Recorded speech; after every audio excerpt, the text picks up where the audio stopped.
ဒီနေ့ကျွန်တော် IME wallet ထဲကနေပြီးတော့ကျွန်တော်မေဘန်ကောက်ထဲကိုပတ်စံဘယ်လိုထည့်ရလဲဆိုတော့ကျွန်တော်တစ်ချက်ပြောပြပေးမယ်နော်ဒါလေးကတော့ကျွန်တော်မေးထားတဲ့လူရှိလို့ဗီဒီယိုလေးကိုလုပ်ဖြစ်သွားတာပါအဲလိုကျွန်တော်တစ်ချက် YouTube မှာပြန်တင်ပေးထားပါနော်ဒီဥဆုံးကျွန်တော်တို့ IME wallet ထဲကိုဝင်မယ်နော်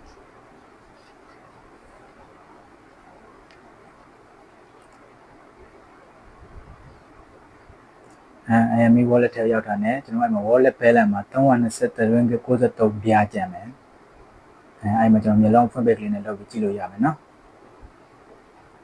အဲ့မှာကျွန်တော်တို့ဗာပြောပြတော့အောက်မှာ send cut airtime mode ဆိုတာရှိမယ်နော်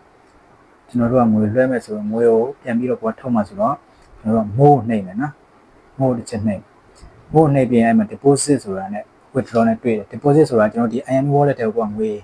တွင်းကျင်တာမျိုးတော့ငွေထည့်တာမျိုးပေါ့လုပ်လို့ရတယ်withdraw ကကြတော့ကျွန်တော်တို့က IME wallet ထဲမှာရှိတဲ့ငွေသားပတ်စံကိုကျွန်တော်တို့ကကိုယ်ပန်ကောက်ထဲကိုထည့်မလားဒါမှမဟုတ်ကျွန်တော်နေဆက်ရ IME ရုံးခွဲမှာထုတ်မလားရွေးချယ်လို့ရတယ်ဥပမာ withdraw ကိုနှိပ်လိုက်မယ် withdraw နှိပ်လိုက်ရင်သူကရွေးချယ်စရာနှစ်ခုတက်လာလိမ့်မယ်နော်ရွေးချယ်စရာနှစ်ခုတက်မယ်တစ်ခုက area location ဆိုတာကျွန်တော်ဒီနေဆက်ရ IME ရုံးခွဲမှာငွေသားတွားထုတ်လို့ရမယ်ကိုယ်ကလည်းမသွားခြင်းလို့ဆိုရင်ကိုယ်ပန်ကောက်ထဲကိုထည့်မယ်ဆိုရင်အောက်ဆုံးကသူပန်အကောက်ဆိုတာကိုကျွန်တော်တို့ကရွေးပေးမယ်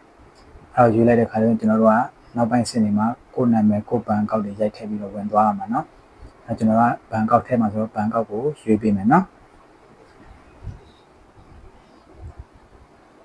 ဒီမှာကျတော့ withdraw to ဘန်ကောက်ဆိုတာအမှအပေါ်ဆုံးအပေါင်းလက္ခဏာလေးနဲ့ add new ဘန်ကောက်ဆိုတာလေးကိုရွေးရမှာเนาะကျွန်တော်ကတော့အရင်ကလောက်ထားတာရှိတော့အောက်မှာကျွန်တော်ရဲ့အရင်လောက်ထားတဲ့ data ရှိပြီးတာเนาะအဲဒါကျွန်တော်ကသွားမယ်ခုမှ receipt ban ဆိုတာရောအဲ့မှာဘန်နာမည်ရွေးထည့်လို့ရတယ်เนาะဒီမှာကျွန်တော်တို့ကရိုက်ကြည့်လိုက်ကိုဘန်ကဘာဘန်လဲ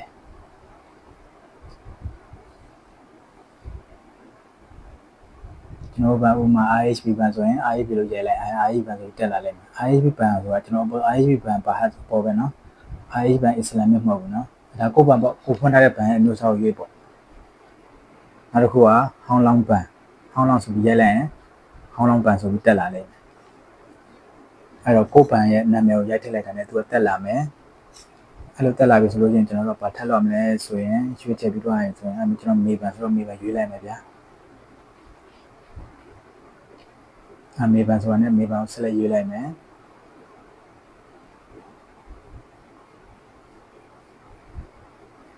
အဲ့မှာသူကအကောက် verify လုပ်မှာဆိုတော့အကောက် verify ကျွန်တော်ရှင်းပြဆိုဒါမှမဟုတ်ကျွန်တော်ပြန်ပြပေးမယ်နော်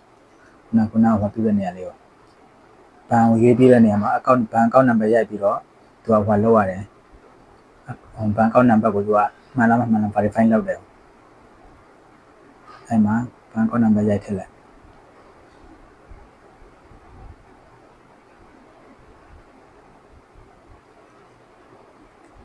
ပြီးတာနဲ့ verify ကိုနှိပ်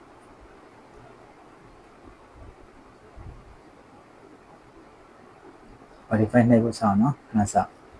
အကောက်နံပါတ်မှန်တယ်ဆိုတာနဲ့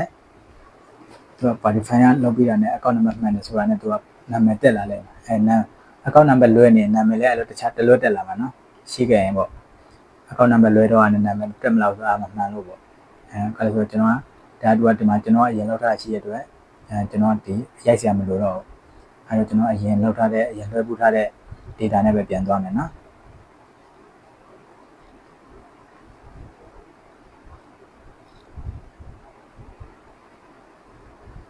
အဲ့တော့ကျွန်တော်ဒီမှာတွန်းတွန်းမေဘန်ဆိုတာရှိပြဖြစ်တယ်လို့ကျွန်တော်အဲ့ဒါရွေးလိုက်မယ်ပြီးရင်ကျွန်တော် continue ကိုနှိပ်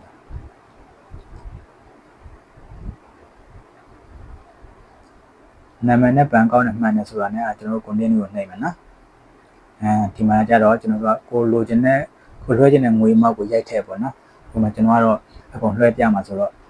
323 ringgit နဲ့93ပြားအဲ့ဒါကိုကျွန်တော်အကုန်ရိုက်ထည့်လိုက်မယ်ဒါပေမဲ့သူကဒီနေ့ရိုက်တဲ့နေရာမှာတစ်ချက်ကြည့်ရနော်သူကတစ်လုံးနှလုံးရိုက်အောင်နဲ့ရိုက်ပြီးရတယ်သူကတန်းပြီးတော့လောက်တဲ့ခါကျတော့ကျွန်တော်တို့ကဆက်လို့အမောက်ကိုအကုန်လုံးတစ်ခါတည်းတစ်ဆက်တည်းရိုက်လို့မရတာမျိုးဖြစ်တတ်တယ်အားလေးကိုကျွန်တော်တို့ရိုက်နားပြီးတော့ရိုက်ထည့်ပေါ့နော်အဲ့လိုဆိုတော့ကျွန်တော်အောက်ဆုံးမှာ reason for Sunday ဆိုတာကိုတစ်ချက်ရွေးရမှာနော်အဲ့မှာရွေးပေးဖို့တစ်ချက်လိုမယ်အဲ့မှာကျတော့ကိုရွေးချက်စရာအများကြီးရှိတယ်ဟိုကဘာပဲရွေးပေါ့ကျွန်တော်ကတော့ salary ရွေးပေးလိုက်တယ်နဲ့တူတယ်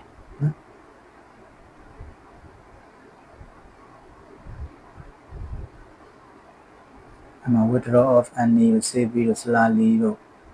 purchase good and service တို့ဒါတွေကျွန်တော်ကတော့ salary ပဲရွေးပေးလိုက်တာနော်အဲ့တော့ကျွန်တော်တို့ salary ပြီးရွေးပြီးဆိုတော့ confirm ကိုနှိပ်မယ်နော်အဲ့လိုရွေးပြီးဆိုတော့ confirm ကိုနှိပ်မယ်ပြီးတော့ဒီ IME wallet ပေါ့ IME wallet password ရိုက်ထည့်မယ်နော်ရိုက်ထည့်ပြီးဆိုတော့ခဏစောင့်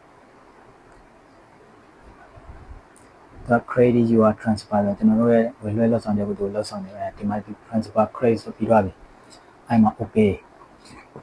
နှိပ်လိုက်ရင်ကျွန်တော်တို့ရဲ့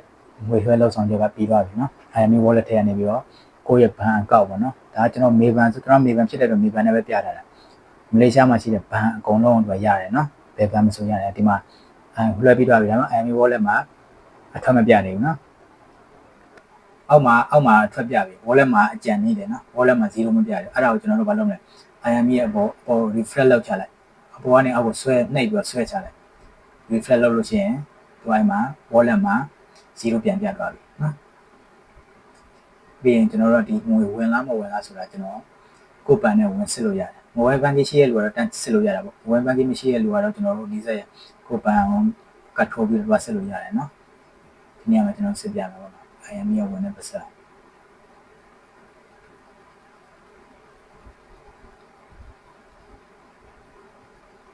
အဲ့မှာ view translation ကြည့်အဲ့မှာအပေါ်ဆုံးမှာ320တရုံးကနေ93ပြအဲ့မှာဝင်သွားပြီနော်ဒါဆိုရင်ကျွန်တော်တို့ဘန်နဲ့ပတ်စံရောက်သွားပြီ